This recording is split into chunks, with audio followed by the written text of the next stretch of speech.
حضرت آدم علیہ السلام کا واقعہ۔ تخلا آدم علیہ السلام۔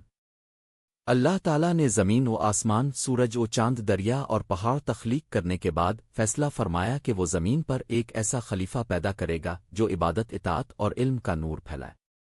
چنانچہ اللہ تعالیٰ نے فرشتوں سے فرمایا، میں زمین میں اپنا نائب خلیفہ بنانے والا ہوں۔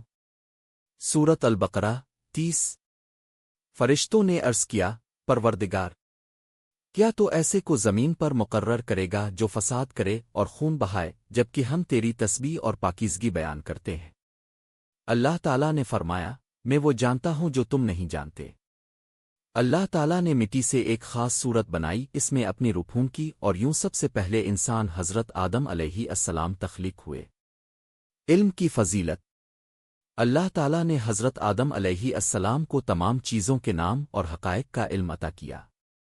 جب فرشتوں کے سامنے علم کا امتحان ہوا تو وہ جواب نہ دے سکے۔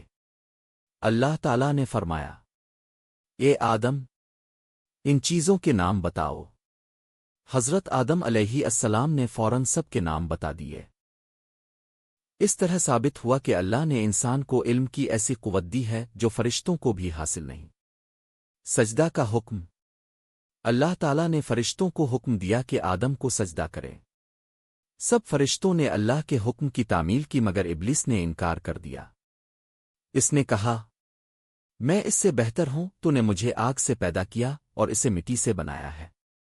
اللہ تعالیٰ نے اسے راند درگاہ قرار دے دیا اور جنت سے نکال دیا۔ لیکن ابلیس نے قیامت تک مہلت مانگی تاکہ وہ انسان کو گمراہ کرے۔ اللہ نے فرمایا، میرے نیک بندے تیرے بہکانے میں نہ آئیں گے۔ حضرت آدم اور جنت۔ اللہ تعالیٰ نے حضرت آدم علیہ السلام کو جنت میں جگہ دی۔ ان کے دل کو اکیلا دیکھ کر اللہ نے حضرت حوا علیہ السلام کو پیدا فرمایا تاکہ وہ ایک دوسرے کے ساتھی بنے۔ دونوں میاں بیوی جنت میں آزادانہ زندگی بسر کرنے لگے اور ہر نعمت سے فائدہ اٹھانے لگے۔ اللہ تعالیٰ نے ایک درخت کے قریب جانے سے منع فرمایا اور فرمایا، اس کے قریب نہ جانا ورنہ نقصان اٹھاؤ گے۔ ابلیس کا دھوکہ۔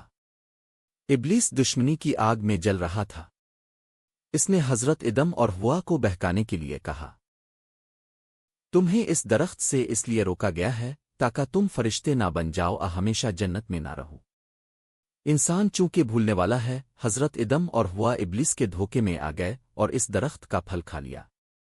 نتیجہ یہ نکلا کہ جنت کی نعمتیں ان پر تنگ ہو گئیں اور ان کے لباس اتر گئے۔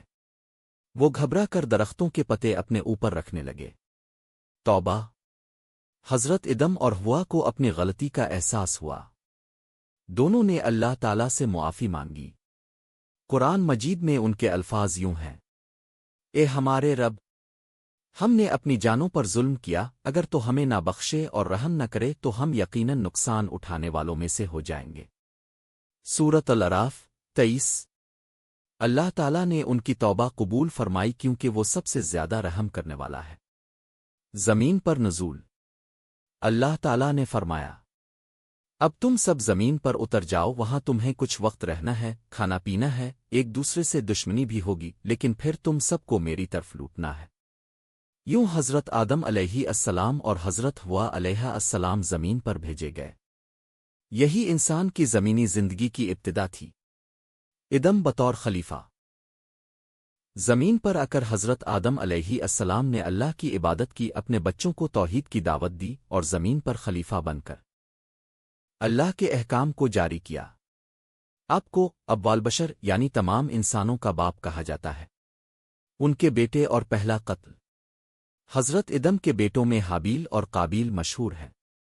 جب دونوں نے اللہ کی بارگاہ میں قربانی پیش کی تو حابیل کی قربانی قبول ہوئی اور قابیل کی نہ ہوئی۔